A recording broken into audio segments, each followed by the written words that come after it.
Okay, year 10. So I'm going to be giving you a guide today to how to do the question 2, which is the source question, make you a Cold War paper.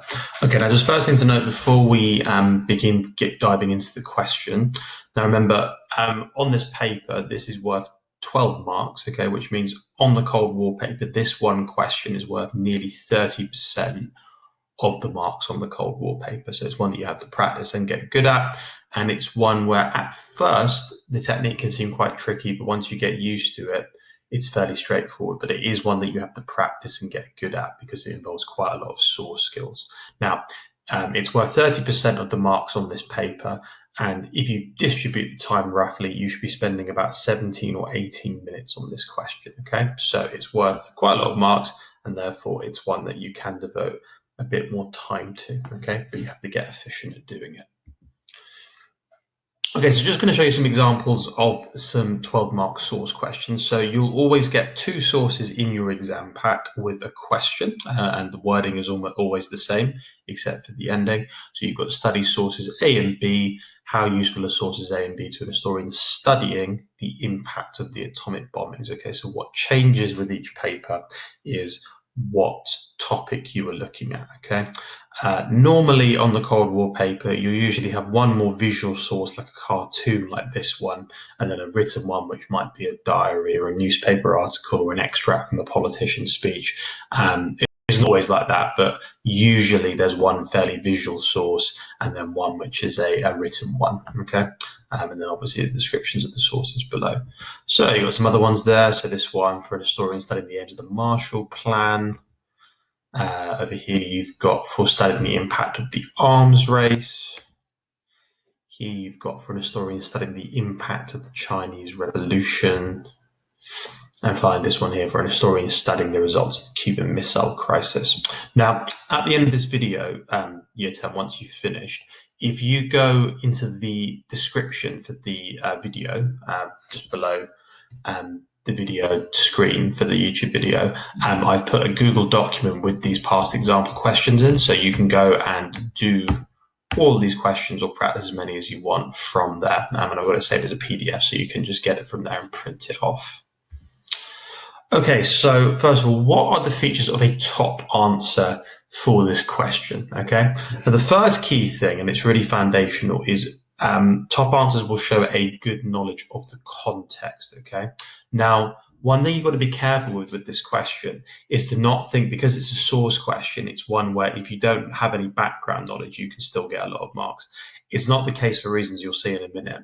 You need to have a good knowledge of the topic that the sources are on in order to be able to analyze them in a sophisticated way. Okay, so if you're imagining this source is a piece of a puzzle, your knowledge of the context is the pieces around it. So can you sort of put it into a bigger picture? If you're able to do that because you've got really good background knowledge, it's much more likely you're going to be able to give a sophisticated analysis. Okay, so the first key thing is really good answers have good knowledge of the context. Okay. The second key thing is that good answers will be able to identify useful content from the sources and then link that to their own knowledge. So you'll be able to look at a source and pull out useful things depending on what the question is asking you to look for. So you're an historian, you're like a detective, you're able to find useful bits of information from the sources. You can find useful content from them. Another key feature that you should be able to evaluate, weigh up a source based on its provenance. Okay, so you can think about whether a source is from a newspaper or a politician's speech or who made it when and why, and you can come up with some good comments on whether that makes the source useful or not. So you can analyze the provenance, the origin of the source well. Now, at the top level, if you want to get 8, 9, 10, 11 out of 12, you've also got to be able to do a skill which is called synthesis, okay, which is about you being able to put the sources together, compare them, think about how they're similar and how they're different, and what information they include and leave out if you put them together and imagine them almost as a single source, as a pair. Okay, but we'll come back to that later. Now, I'm not going to go over this mark scheme in detail because I think it's better to see examples of model work. But if you want a simplified mark scheme, you've got one there. You can pause this and come back to it later if you want to here. Key things I want to pull out, first of all, if you want to get 9 out of 12 upwards, what's the kind of minimum things you're looking for, right? You've got extended reasoning used to evaluate how useful the sources are based on their content and or their provenance. Okay, so you're able to pull out what information you can get from them is useful. You can think about weighing up the origins of them or not, and then you also need to be able to explain similarities and differences between the sources. So thinking about who made them, when, and why. How does that explain why their points are similar or different to each other? And that will usually include some contextual knowledge. Okay, that is very abstract, though. It will make a lot more sense when you see an example of it in a minute. Now, what I'm going to quickly do with this year 10 is I'm going to talk you through later on a model answer I made to this question. Okay, but I want to just talk you through how I got to the answer as I go, because I think it's quite important with this question for understanding the stages you need to go through in order to write a good analysis. Okay, so this is the question that I've done a model on, which we're going to go through the process of creating an answer for now. So study sources A and B. How useful are sources A and B to an historian studying the impact of the atomic bombings? Okay. Now, with this question, there is quite a simple sequence that you can follow to answer the question that's to do with how you go about tackling them. Okay. Now, these are the five that I come up with, which I think are quite useful as a guide for following how to go about answering this question. Okay. Now, the first key thing that you've got to do is underline the tail of the question. Okay, so that bit where it tells you what topic you are studying and looking for evidence of, you underline that when you first get your paper. Now, the reason that's a useful thing to do is, remember, you're not thinking about how useful the source just is in general. So the question isn't how useful is this source, it's how useful is it for finding out about a specific topic. Okay, now that might sound a bit pedantic, but I just want to show you an example of why that's important. So in the case of this one, okay, so we're thinking about, for an historian studying the impact of the atomic bombings. Okay, so that means before I even read the sources, I've got to think about, okay, what topic am I trying to find information from the sources about? Because that's obviously going to affect how useful the sources are. If it's a different question, different tail of the question, then that's going to affect whether the source is useful or not. So if we just look at this example here, and this is just my annotated version of these sources, which again is a useful thing to do as practice, and when you're in the exam, is to actually follow these steps on the paper. Okay, so in the case of this one, before I even begin reading the sources, right, I underline the tail of the question there. So I'm looking for how useful are sources A and B to someone is studying the impact of the atomic bombings. Okay, now let's just look at this one source over here to start off with. Now, if I'm studying the impact of the atomic bombings here, the source is useful because it's showing us things about how the relationship between Harry Truman and Stalin was made worse by the fact that Truman kept the secret nuclear weapon. If the question were changed to how useful is source A to an historian studying, for example, what would be a good one? The impact of the division of Germany on talks at Potsdam, this source actually wouldn't be particularly useful because that's not really what it's teaching us about. Okay, so again, we've got to think carefully about what the question is actually asking us to focus on. Okay, so that's the very first thing you do. Underline the tail of the question and do that before you even begin reading the sources. Think about what topic you're analyzing these sources in light of. Okay, my second key tip is that when you're reading the sources and when you're then analyzing them, try and be constructive. So you're going to try and find at least one thing that the source can teach you about that topic. In this case, the impact of the atomic bombings. Ideally, see if you can find two though. Okay, so we're going to try and find every time at least one thing that a source can teach you about the topic in question. Okay, now why is that important? Now it's actually just worthwhile revisiting some basic things about sources for this. Okay, now what are sources? Okay, sources are things left from the past that historians can study to construct an interpretation of what happened, or what we call history. Okay, so sources are the things that we have left from the past, things like photographs, diaries, politicians' speeches, and all history is basically when historians will study all the leftovers from the past, all the sources, and then they come up with a reasonable interpretation of what they think happened. But again, it's not just guessing, it's based upon these sources. Yeah. Now, because of that, sources are essential for the writing of history, but there's a key problem that there's a limited number of them. Okay, so for some historical periods, there are actually quite a limited number of sources available for trying to reconstruct what happened. Now, because of that, when historians are working with sources, and that's what you're doing here, they're expecting you to write and think like historians. What that means is that when you're an historian, you have to be constructive when dealing with sources because there's a limited number of them. Okay, so instead of focusing on what they leave out, which some students do, they'll say this source isn't useful because it doesn't tell me this. Focus on, first of all, what they can teach you. Okay, so try and squeeze as much information out of the source as you can that's relevant to that topic. Okay, you won't be able to get the top marks if you just write generic things that this source isn't useful because it doesn't tell me this thing I remember about the topic. You need to start off with trying to be constructive. Okay, first of all, what can we actually learn from the source that's relevant to this topic? Okay, and linked to that as well, when you can find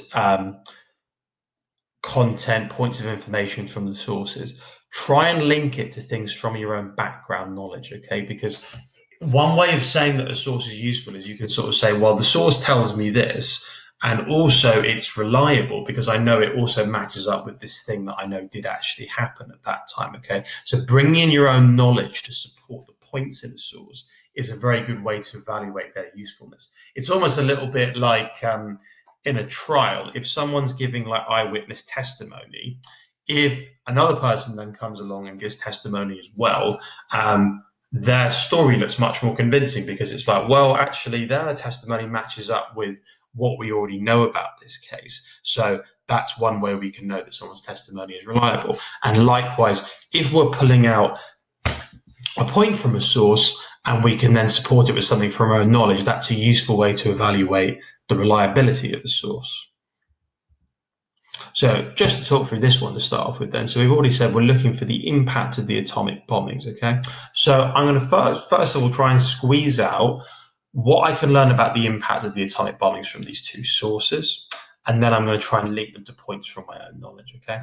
Now, I've done a few annotations here just to help me out while I'm thinking about what the sources could mean. So, okay, in this one, I've got clearly this is Harry Truman, and then you've got Stalin and Attlee, which means this must be the Potsdam Conference, which was the second major post-war conference after Roosevelt died. So again, the fact I know that shows I've got good contextual knowledge about this period, okay? I can then see Truman is saying to Stalin, why can't we work together in mutual trust and confidence? And at the same time, he is carrying an atomic bomb labeled private. Now, if I want to think about, so what is this source useful for in terms of what does it tell me about the impact of the atomic bombings?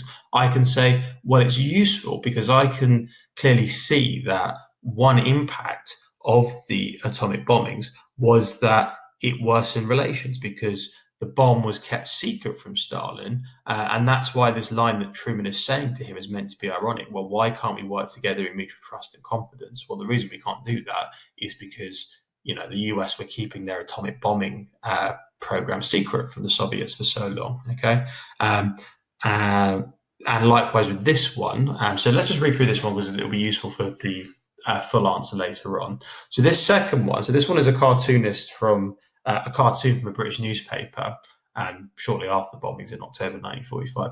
This second source that I'm analysing is from the descriptions of a Swiss Red Cross doctor who arrived in Japan on the 9th of August 1945. So this is just a couple of days after the Hiroshima bombing, and he's describing what he saw. So I'm going to then look at this guy's account and think, right, what can I learn from here about the impacts of the atomic bombings, and can I link it to anything from my own knowledge?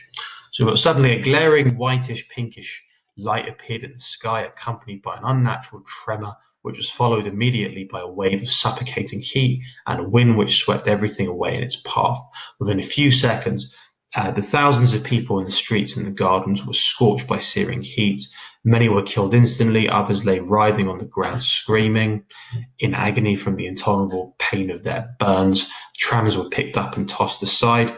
Trains were flung off the rails as if they were toys. Okay, now I'm going to try and think then, well, that's telling us quite a bit about the impact of the bombings on the ground. And is there anything that he is saying here that matches up with stuff I know? So he mentions, for example, that thousands of people were killed instantly by the scorching heat. Now, I could say to link to that, well, that sounds reasonable and reliable because I know that 70,000 people were killed in the bombings at Hiroshima. So him referencing the thousands of people killed matches up with something I already know about the impact of the bombings. Okay. Likewise, he also mentions this fact that some people who weren't killed were in agony and seriously injured from burns. Okay, and I can link that to what I know about the longer term impacts of the bombings, which called radiation poisoning, and some people to die later on because of the burns and radiation poisoning they received at the time. So I've managed to find a couple of key useful points from that. So I've managed to squeeze out some useful content from both of the sources. This one tells me something about how the relationship between the two superpowers was affected. This one tells me quite a lot about the impact that the bombings had on civilians at the ground of Hiroshima. Okay. Now, once I've sort of done the first part of just trying to find what do the sources actually teach me about the topic, okay, so what can I learn from them that's useful about the topic? The second thing that you need to then do is think about the provenance of the source carefully, okay? So you've got to read those little boxes underneath the sources really carefully and then think about in what ways that makes the source useful or not, or reliable or not, okay? Now, just on a couple of tips about evaluating provenance, okay? Remember, the word provenance itself literally just means the origins of something, okay? So where something comes from. So when they're saying you're getting marks for analyzing the provenance of the source, that means you're able to weigh up and think critically about where the source came from, okay? Now, going back to what we said before, historians will try and squeeze as much information from sources as they can, but they also have to keep in mind who produced the source, when, and why. So they will try and extract as much information as they can from sources, because again, there's very few of them left in the historical record sometimes. So you have to work critically with the ones that are there and try and get as much information from them as you can. But that means you have to read them a bit skeptically. You have to be critical and not just see the sources as just pure information. You've got to think about who made them, when, and why. Okay. So, one thing that historians will have to think about is how the different types of sources that exist. So you'll have diaries on the one hand, or political speeches, and those different types of sources, or what you might want to think about as the nature of the source. What kind of a source is it? The nature of a source will affect how useful it is, or at least it will mean it has different strengths and weaknesses. So, for example, if we're thinking about a diary and a political speech, just as one example, because a diary is written for someone's own benefit, they're more likely to be honest in it, as honest as they understand it. Whereas in a political speech, a politician might have a reason to exaggerate or lie because obviously they're trying to pander to the prejudices of their audience. Okay. But that doesn't necessarily mean that a political speech isn't useful. It can teach us other things about, like, for example, it can teach us about what politicians in the past thought they had to say in order to be popular. That's really, really useful. And they can tell us lots of things about people's intentions. But you just have to be aware that different types of sources will have different strengths and weaknesses. Okay, whether it's a cartoon, whether it's a speech, whether it's a diary, photograph, all these types of sources will have lots of strengths, but they'll also have potential weaknesses we have to keep in mind, okay? So as well as the type of source, historians will also think about the origin and purpose of the source. So they're going to be thinking about who made a source, where they made it, when they made it, and why they made it. Why were they writing it or producing it? That's going to affect potentially the view we get from that source. So again, being able to think about the origin and purpose critically as well. But really importantly, historians will then evaluate the provenance of sources. So they'll think about the different strengths and weaknesses involved in a source. But what you need to avoid doing, and this is really, really important, is if you just say, as many students do, a source is biased so it's not useful, you won't get marks for that, okay? Just saying a source is biased so it's not useful is not going to get you any marks for this analysis, okay? Now, why is that, okay? Now, saying that a source is biased so it's not useful doesn't make any sense, because lots of the best sources that are available to historians are actually incredibly biased, but that doesn't make them not useful. And as we've seen, historians often can't afford to be too picky with sources. They have to work with the record that's there.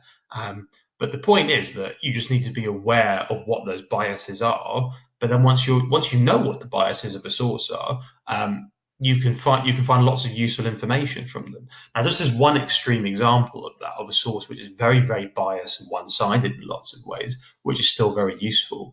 One of the main ways we know about conditions on slave ships during the Middle Passage in the Atlantic from Africa to the Caribbean and North America is actually the diaries of slave captains. Okay, so the people who ran the slave ships, who commanded the decks of the ships and captured the slaves in Africa and then transported to the Caribbean. They would often keep these diaries of their voyages. Now, obviously, this is an incredibly biased source. Okay, they are often filled with racist rants about the inferiority of Africans, and obviously they are mainly concerned with making profits for their trading companies. But just because those sources are biased, it doesn't mean they're not useful. Okay, slave captain diaries are incredibly useful. Okay, we can learn all kinds of things about how the slave trade operated, about the racial prejudices and the ideology of the people who captured the slaves. So if historians went from that source, oh, well, it's biased, so it's not useful, we would know a lot less about the slave trade. So you cannot, when you are doing these sources or evaluating these sources, sorry, just say it's biased, so it's not useful. Okay, you won't get marks from that. You have to be able to explain whether that fact about the source's background makes it useful or not, and why. Okay, you cannot just lean on the word bias. I would actually avoid using it. Okay, or ban it even. Just try. You can write about how a source has a one-sided point of view without using the word bias. Often I found when students use the word bias, it's because they don't actually have anything else to say about the provenance of the source. Okay. So we've got then our main sources. Okay, so we thought about what we could learn from this one and this one. Now let's think very briefly about the provenance now. So remember, when in your exam, the provenance of the source is always in this little description box at the bottom. Okay, it's actually quite often worthwhile reading these before you look at the sources, just because once you kind of are aware of who made the source and when and why, it's going to affect your understanding of what they're trying to say actually in the source. Okay, so read the provenance of the source carefully, but this is where it's describing who made it, when, why, the type of source it is, etc. Now, I would say with this one, just underline one, max two things about the provenance, and then be ready to explain why that thing you've underlined makes the source useful or not. Okay. Try and find, I think when you're practicing, try and find one positive thing and then one potentially negative thing about the provenance. So, for example, with this one here, so I've got Source A is a cartoon by the British cartoonist David Law, published in the London Evening Standard, the 30th of October, 1945. Now, you can see here I've done a little plus underlined here. So I could say, right, well, it's from October 1945, very shortly after the bombings, a couple of months later. So I could say, well, one useful thing about the source is that it shows that at the time people understood the bombings had negative impacts on US-Soviet relations. Okay, so the fact that the source was made so near to the time tells me something about the fact that, well, that shows that there must have been a wide public understanding at the time that a key impact of the atomic bombings had to be to damage the relationship between the Soviets and the Americans. That's quite useful. Now, I've also noted, though, that in terms of the origin of the source, it's by a British cartoonist. Okay. Now, Britain is obviously an ally of the United States in the Cold War. And the fact that he's a British cartoonist might give the cartoon a slight slant in Britain's direction. I've put here, well, a negative then of this cartoon is that you could say, well, actually, even looking at the source, that it's quite supportive of the British point of view. And, this links to, again, my knowledge of the context, is that in the cartoon, it makes it look like Britain's Prime Minister Attlee is as surprised at the nuclear weapon program as Stalin is. But we know actually from our own knowledge that Britain was part of the Manhattan Project to make the atomic bombing. So I could say, well, that's a weakness of the source, that there's potentially this biased view towards Britain, which means that in the source we can see evidence of Britain's role in the Manhattan Project being played down. Okay, this one, even more straightforward. So this one here is description of the aftermath of the Hiroshima bombings. So this is a description of the bombings of Hiroshima by Marcel Junod, a Swiss Red Cross doctor who arrived in Japan on the 9th of August 1945. His description is based on what he learned in the days after his arrival in the country. Now, the first thing I've pulled out from that one is, well, that's quite a useful thing to know about the origin of it, the person making it, who made it, is he's a Swiss Red Cross doctor. So obviously the Red Cross is a sort of neutral humanitarian organization. So I'm going to say, well, that's potentially a pro of the provenance of this source, the fact it's from a neutral eyewitness account. Okay. Now, the thing I've highlighted, which is possibly a shortcoming of it as a source, something we should keep in mind, is it's from the 9th of August 1945, so literally just a couple of days after the Hiroshima bombing. So I've put there as a potential limitation then the fact of when it was made. Well, that means that it shows the impact on civilians in the immediate aftermath of the bombing, but it doesn't show the long-term effects or the impact on relations. So because it's from the ground at the time, it's a very, very useful source for understanding the impact in the very, very short term, actually at Hiroshima. But because it's one person's account very, very shortly after the bombings, they potentially don't have that broader outlook on how the bombing changed world relations or what its medium term effects, even on Hiroshima, were. Okay, so like I said, that's a limitation. Okay, so just a quick reminder before we go through the model answer then. So we're going to we start off with underline the tail of the question, because then that helps us think about what we're looking for in the source. So what topic are we trying to investigate? What information are we trying to squeeze out of the sources? So we underline the tail of the question, and then we read the sources in light of what we should be focusing on. You then got to be constructive. So try and find at least one thing from each source that they can teach us about the topic which we've been asked to look at, see if you can find two. And then once you've done that, once you've found something in a source, a bit of information you can learn from it, try and use your own knowledge to support the points in that source. You're going to try and build on things you find in the source about the topic and support them with your own knowledge, showing off your knowledge of the context in doing so. Okay. And then after you've done that, you're going to read the provenance of the source carefully, underline one or two key things about the nature, origin, or purpose of the source, and then you're going to explain, don't just describe, explain why those things you've underlined make the source useful or not. Okay. Now, having seen me sort of go through that, I want to just show you, this is a model answer. This would be a full mark 12 out of 12 answer. In 18 minutes, you could all write this length, okay? We're talking two 5-sentence paragraphs and then a conclusion, okay? So the first thing that I think is going to start with is, so you do a paragraph on each source. So the first paragraph is on source A, second paragraph source B, and then you've got the synthesis paragraph we'll talk about at the end. So the first thing we want to pick out is, right, what does the source teach us first of all about the impact of the atomic bombing? So I'm going to start by thinking about the content of actually what's one thing I can learn about this topic from the source. So in the case of source A, it is useful for understanding how the atomic bombing worsened relations between the superpowers. Now, this is where I'm then going to pick out some content from the source and say what makes it useful. Okay, so in the source, we can see President Truman ironically asking Stalin, why can't we work together in mutual trust and confidence, whilst also holding a secret atomic bomb labeled private? Okay, so that's good evidence of how it worsened relations. So that's something I've pulled out from the source. I'm then going to support that with some stuff from my own knowledge, right? We know that at the Potsdam Conference, the Soviets were angry that Truman had attempted to keep the Manhattan Project secret from them. So again, I'm supporting that point I've extracted from the source about it showing the idea of relations getting worse by something I know from my own contextual knowledge that's not in the source. Okay, so I know that actually at the Potsdam Conference, that was a key reason for worsening relations between Truman and Stalin, the fact that the Manhattan Project had been kept a secret. Okay. I'm then analysing the provenance. So the fact that the source is from October 1945 makes it useful because it shows at the time there was an awareness that the bombings had worsened Soviet-US relations. So I'm saying that's something useful about the provenance of the source there. However, the source is limited by the fact it is by a British cartoonist who misleadingly presents Britain as being unaware of the atom bomb program, even though they were part of the Manhattan Project. Okay, so I've pulled out something that's useful about the source in terms of the actual information I can squeeze out of it.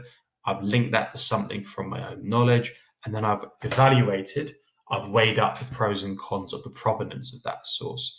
Right, same structure again for source B. So I'm going to start off by thinking about, right, well, what did this source teach me about? And again, I'm using the wording of the question constantly. What did it teach me about the impact of the atomic bombings? Right, source B is useful for understanding how the atomic bombings impacted the civilian population at Hiroshima. The source describes the thousands of people who were killed instantly, as well as those injured by burns. So again, that's some information I've extracted from the source. One just little note, guys, on written sources: don't quote lengthy parts of the sources. Just try and find key phrases, like I've done there, because you don't want to end up having copying out entire sentences. Okay, so I've pulled out that it's useful because it describes the thousands of people that were killed instantly, as well as those injured by burns. I've then linking that and supporting it with something from our knowledge. Right, we know that over 70,000 people were killed at Hiroshima, with many dying in the weeks and months after the initial explosion as a result of burns and radiation poisoning. And then going on to evaluate the provenance of that source, so thinking about that description of the source, what makes it useful or not. Right, the fact the source is from a Swiss Red Cross doctor makes it useful because they are a neutral observer simply describing what they saw. The fact that it is by one person on the ground at the time limits its usefulness because we don't get a sense of the broader or longer term impact of the bombings. Okay, so I've done a really nice evaluation of each of the sources separately. I've thought about what information can I squeeze out of the sources.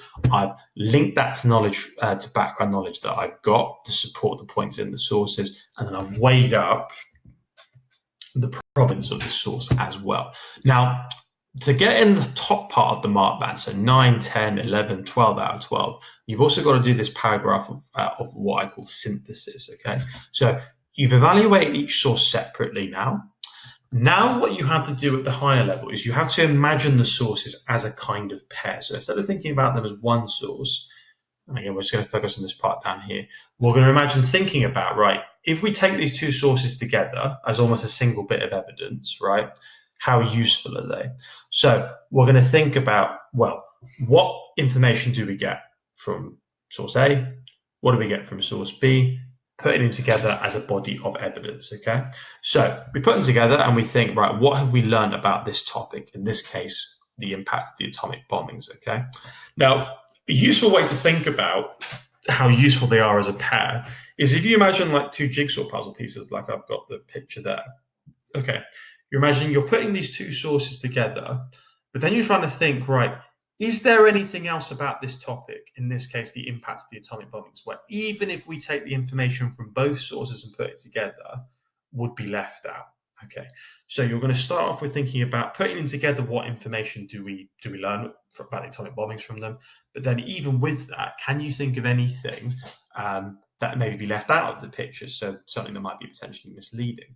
And then, if the sources are different in terms of what they're emphasizing or what they're saying, or if they're very similar in what they're saying, can you link that to the provenance of the sources? Okay, so are they both saying the same thing because they have quite a similar provenance, or they're saying something different? Is it because they have quite different origins? Now, in the case of this one, and I've got to just go for about this one, I thought about two things. I thought, well, they're quite, we can learn quite different things from each source. So this one, obviously, we said already, we can learn quite a lot about the impact the atomic bombings had on relations, and this one we can learn quite a lot about the impact it had on civilians. So as a pair, they're quite useful because we get quite different perspectives on the impact of the atomic bombing. So this one we get the impact on relations, this one we get more about the impact of the civilians on the ground.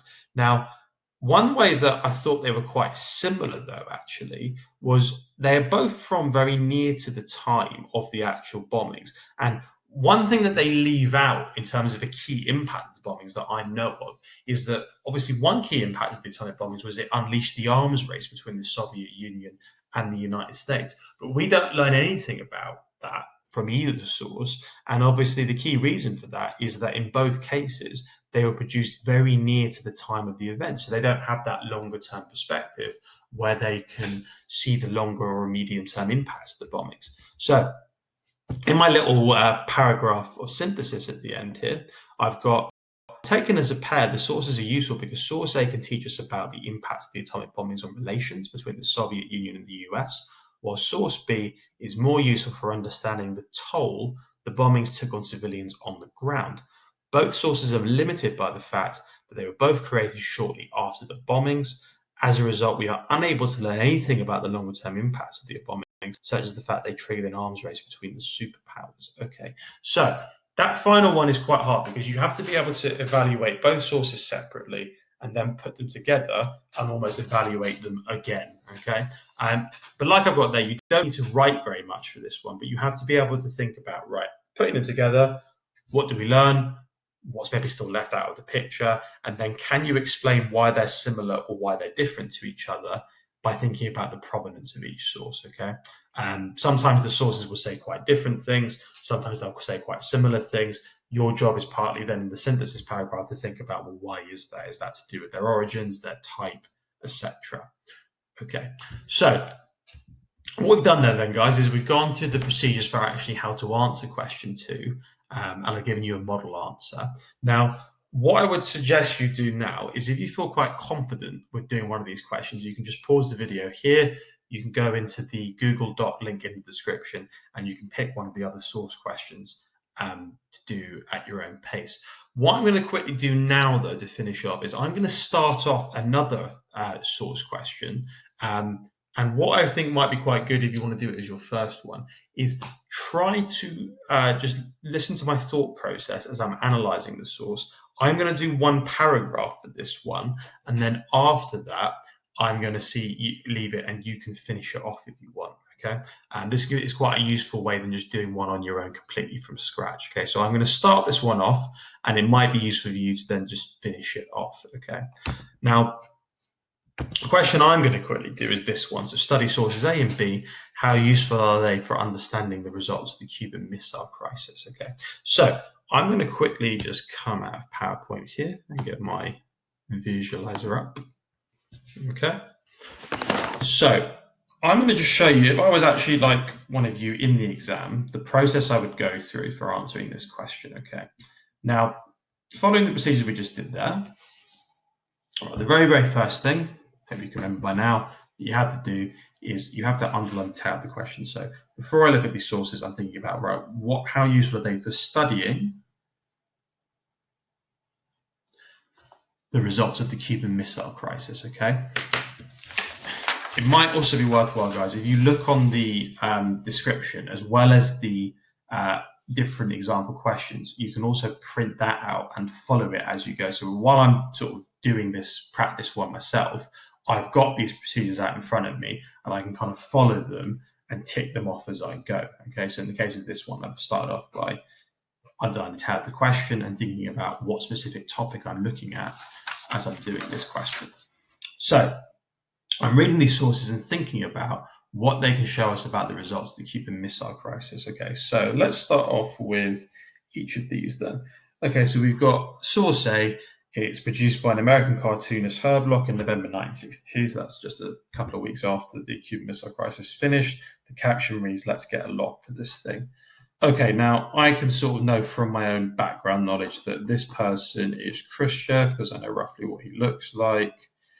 And this person is Kennedy, the president at the time. Right, again, you've got to look really carefully at all the details. Right, I can see here, well, this box they're sitting on top of is labeled nuclear war, and it's a kind of monster.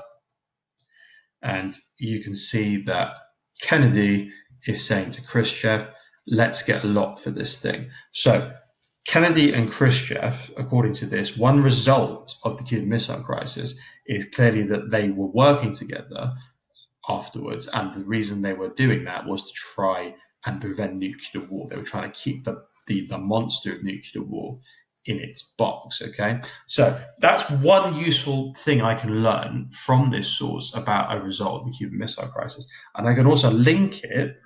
Again, remember the next thing you've got to do is support points from the source with your own knowledge, I can also link that to a bit of background knowledge I got that I know, well, one key result of the Cuban Missile Crisis was that you had the setting up of the hotline in 1962 between the White House and the Kremlin as a way of trying to prevent nuclear conflict in the future, because that had been a very close run thing during the Cuban Missile Crisis. Now, again, if we look at this second source, so we're going to start off with the provenance, okay? So source B is Kennedy's official statement from the 28th of October 1962. So again, I know from my own knowledge the Cuban Missile Crisis ended on the 27th. This is one day after the ending of the Cuban Missile Crisis. So what does Kennedy say here? Again, thinking about, right, what information can I squeeze out of this source about the results of the Cuban Missile Crisis? So it is my earnest hope that the governments of the world can, with the solutions of the Cuban crisis, turn their urgent attention to the compelling necessity for ending the arms race and reducing world tension. So that's a useful thing, first of all, that a result of the Cuban Missile Crisis was that it meant that the superpowers began turning towards the ending of the arms race and the reducing of world tensions. Okay, so that's a useful thing to have picked out.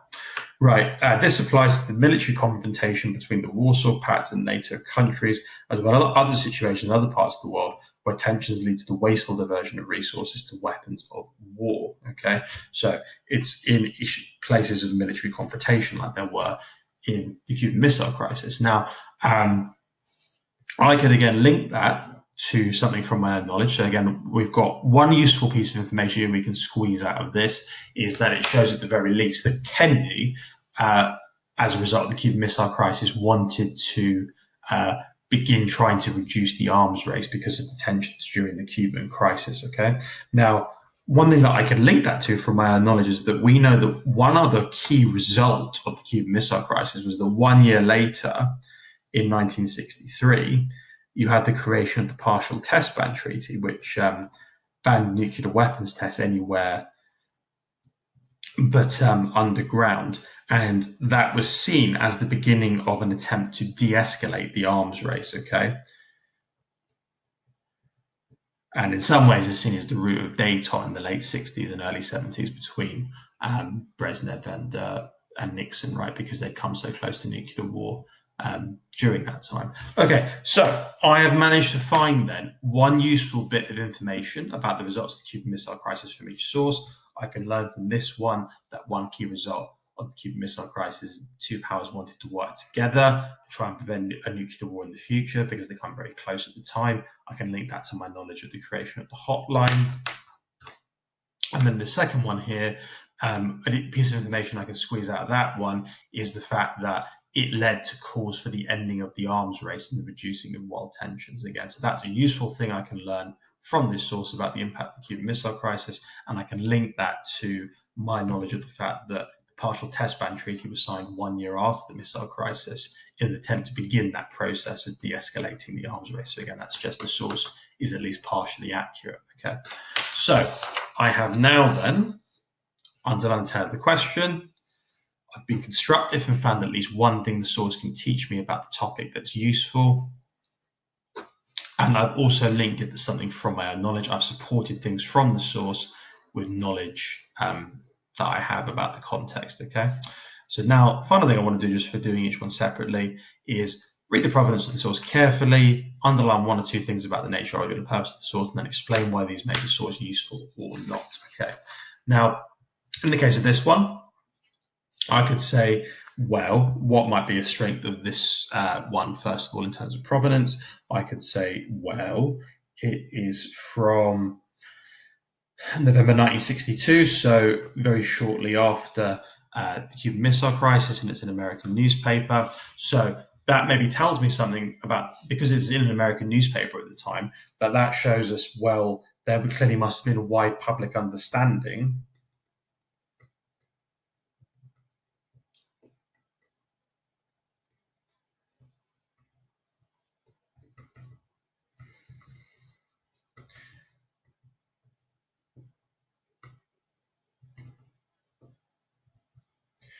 So the fact it's just in a public newspaper so soon after the crisis shows that, well, okay, that shows there must have been a wide public understanding at the time that there was a need to reduce the tensions that had nearly resulted in a nuclear war during the crisis. Yeah, that was widely understood at the time. Now, in terms of a limitation of it, well, okay, the fact it's an American cartoonist, okay, now that's a potential limitation because obviously that means it's potentially going to give quite a one-sided view of the results of the crisis, okay?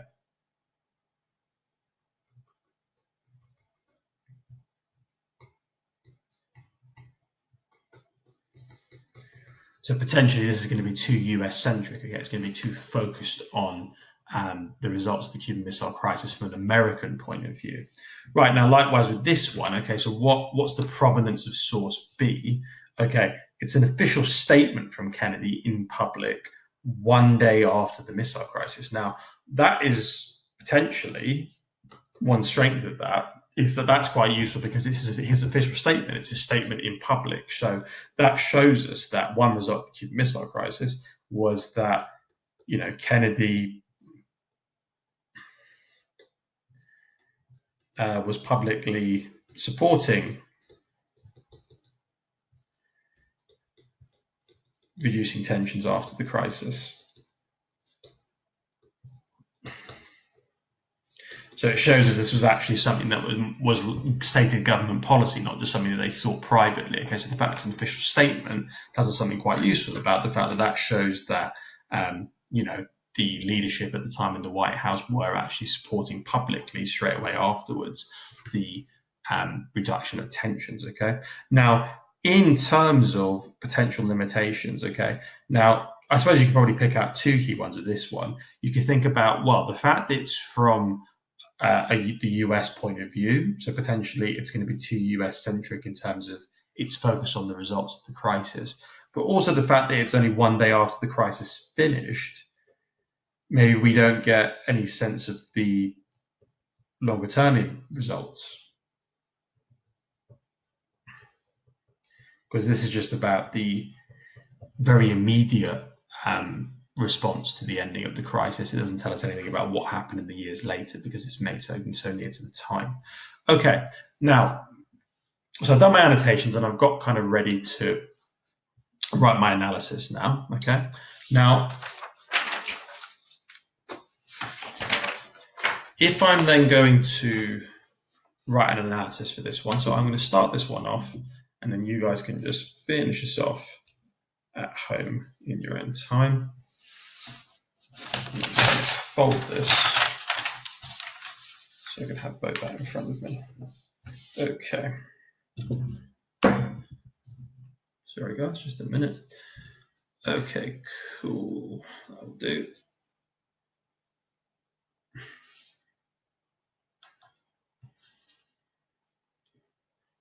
Grand.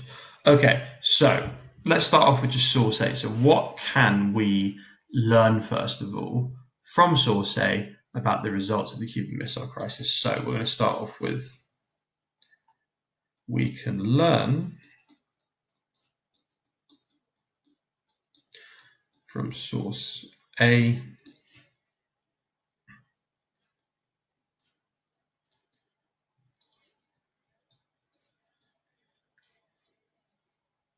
that one result of the Cuban Missile Crisis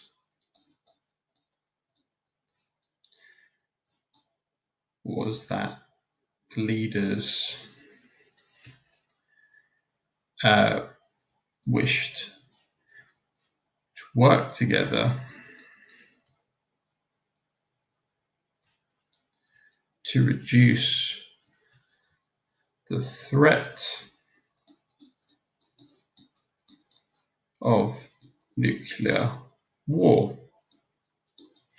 So, how can I tell that from the cartoon? We can see in source A, President Kennedy working with Khrushchev to keep the monster of nuclear war in its box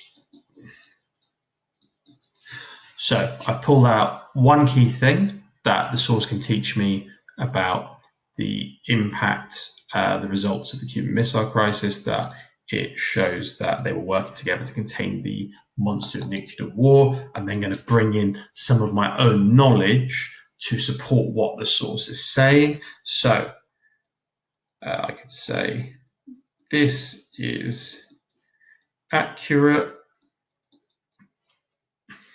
as we know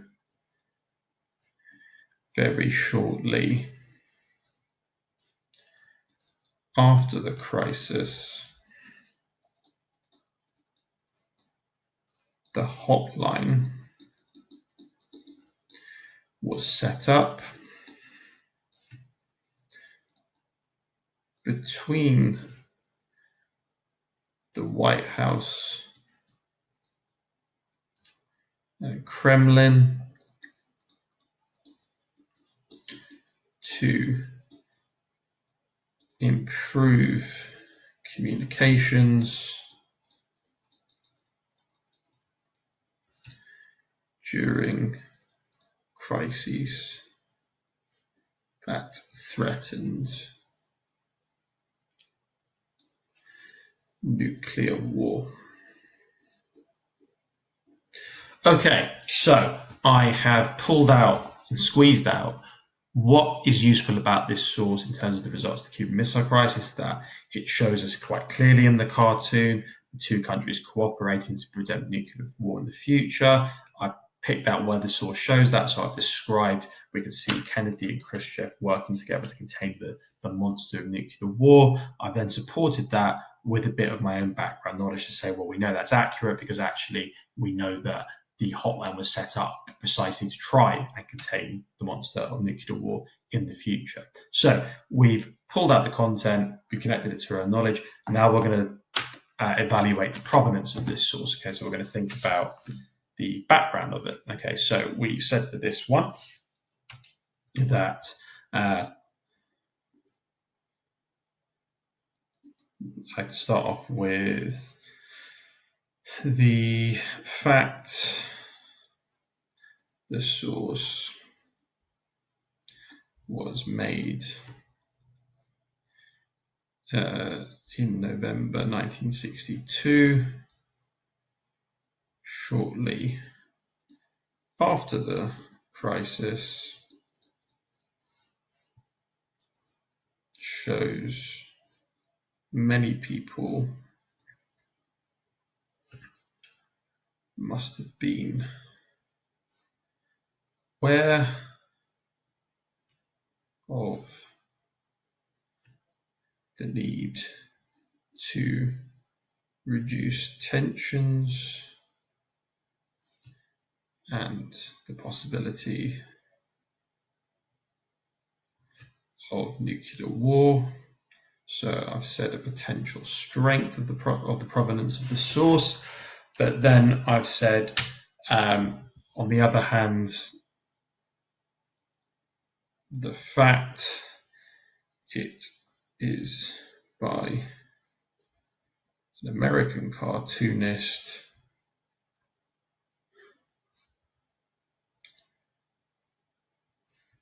limits its usefulness